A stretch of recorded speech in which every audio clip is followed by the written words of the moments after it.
ನಮಸ್ಕಾರ, ಪಾಕಸ್ವಾದಕ್ಕೆ ನಿಮಗೆಲ್ರಿಗೂ ಸ್ವಾಗತ. ಇವತ್ತಿನ ವಿಡಿಯೋದಲ್ಲಿ ಅಮೃತ್ ಫಲವನ್ನು ಹೇಗೆ ಮಾಡೋದು ಅನ್ನೋದನ್ನು ನೋಡೋಣ. ಇದು ಕೇವಲ 3 ಸಾಮಗ್ರಿಯಿಂದ ಮಾಡಬಹುದಾದಂಥ ಒಂದು ಸ್ವೀಟ್. ಹೇಗೆ ಮಾಡೋದು ನೋಡ್ತಾ ಹೋಗೋಣ. ಮೊದಲಿಗೆ ನಾನಿಲ್ಲಿ 1 ತೆಂಗಿನಕಾಯಿಯನ್ನು ಈ ಥರ ತುರಿದಿಟ್ಕೊಳ್ತಾ ಇದ್ದೀನಿ.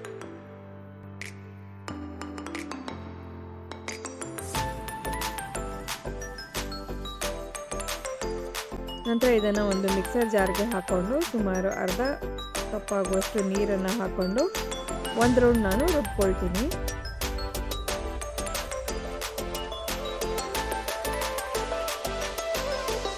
ಈಗ 1 ರೌಂಡ್ ರುಬ್ಕೊಂಡಿದ್ದಾಗಿದೆ. ಈಗ ಮತ್ತೊಮ್ಮೆ ಒಂದು ಅರ್ಧ ಕಪ್ ಆಗುವಷ್ಟು ನೀರನ್ನು ಹಾಕಿಬಿಟ್ಟು ಮತ್ತೊಮ್ಮೆ ನಾನು ರುಬ್ಕೊಳ್ತಾ ಇದ್ದೀನಿ. ಈಗ ರುಬ್ಕೊಂಡಿರೋ ತೆಂಗಿನಕಾಯಿಯನ್ನು ಒಂದು ಅರ್ಧ ಹೊತ್ತಿನ ಸಹಾಯದಿಂದ ಅರಸ್ಕೊಳ್ತಾ ಇದ್ದೀನಿ.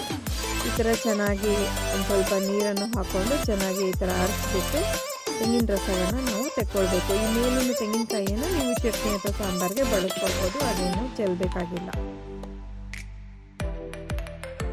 ನನ್ನ ವಿಡಿಯೋಸ್ ನಿಮಗೆ ಇಷ್ಟ ಆಗ್ತಾ ಇದ್ರೆ ಲೈಕ್ ಮತ್ತೆ ಶೇರ್ ಮಾಡ್ಕೊಳ್ಳಿ. ಹಾಗೆ ಚಾನಲ್ಗೆ ಸಬ್ಸ್ಕ್ರೈಬ್ ಆಗೋದನ್ನ ಖಂಡಿತ ಮರಿಬೇಡಿ. ಸಬ್ಸ್ಕ್ರೈಬ್ ಮಾಡ್ಕೊಳ್ಳುವಾಗ ಪಕ್ಕದಲ್ಲಿರುವ ಬೆಲ್ ಐಕಾನ್ ಅನ್ನು ಕೂಡ ಕ್ಲಿಕ್ ಮಾಡಿ ಅಂತ ಕೇಳ್ಕೊಳ್ತೀನಿ.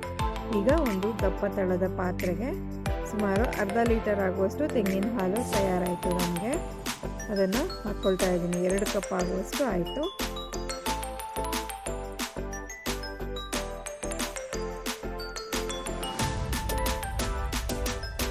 ನಂತರ 250 ml ಆಗುವಷ್ಟು ಫ್ರೆಶ್ ಹಾಲು, ಇದನ್ನು ನಾನು 1 ರೌಂಡ್ ಕಾಯಿಸಿ ಇಟ್ಕೊಂಡಿದ್ದೀನಿ. ಈಗ ಸುಮಾರು 180 ಗ್ರಾಮ್ ಆಗುವಷ್ಟು ಸಕ್ಕರೆಯನ್ನು ಹಾಕ್ಕೊಂಡಿದ್ದೀನಿ. ಬಟ್ ನೀವು 150 ಗ್ರಾಮ್ ಅಷ್ಟೇ ಹಾಕ್ಕೊಳ್ಳಿ, ಯಾಕಂದರೆ ತುಂಬಾ ಸಿಹಿಯಾಗಿರುತ್ತೆ. ಇದು ಬರೀ ನೀರು ಇರೋದಲ್ವ, ಹಾಗಾಗಿ ಸಕ್ಕರೆ ಕಡಿಮೆನೇ ಸಾಕಾಗುತ್ತೆ. ಸ್ವಲ್ಪ ಕಡಿಮೆ ಸಕ್ಕರೆನ ನೀವು ಹಾಕ್ಕೊಳ್ಬೋದು.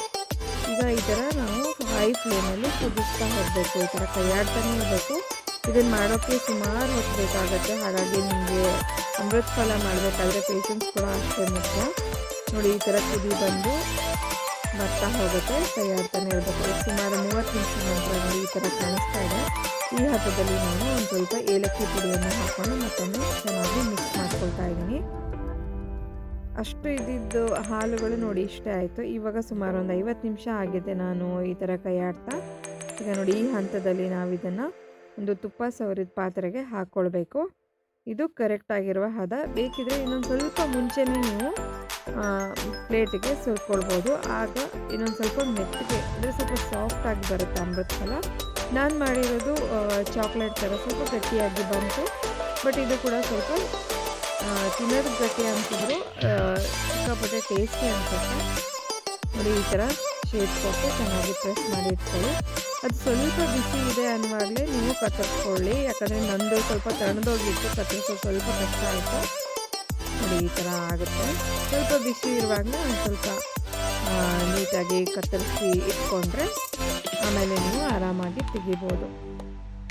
ನೋಡಿದ್ರಲ್ವಾ, ಕೇವಲ 3 ಸಾಮಗ್ರಿಯಿಂದ ಎಷ್ಟು ರುಚಿಕರವಾಗಿರುವಂಥ ಅಮೃತ್ ಫಲ ರೆಡಿನೇ ಆಗೋಯ್ತು. ನಿಮ್ಗೆ ಈ ವಿಡಿಯೋ ಇಷ್ಟ ಆಗುತ್ತೆ ಅಂತ ಅಂದ್ಕೊಳ್ತೀನಿ. ಇಷ್ಟ ಆಗಿದ್ದರೆ ಲೈಕ್, ಶೇರ್, ಕಮೆಂಟ್ ಮಾಡಿ.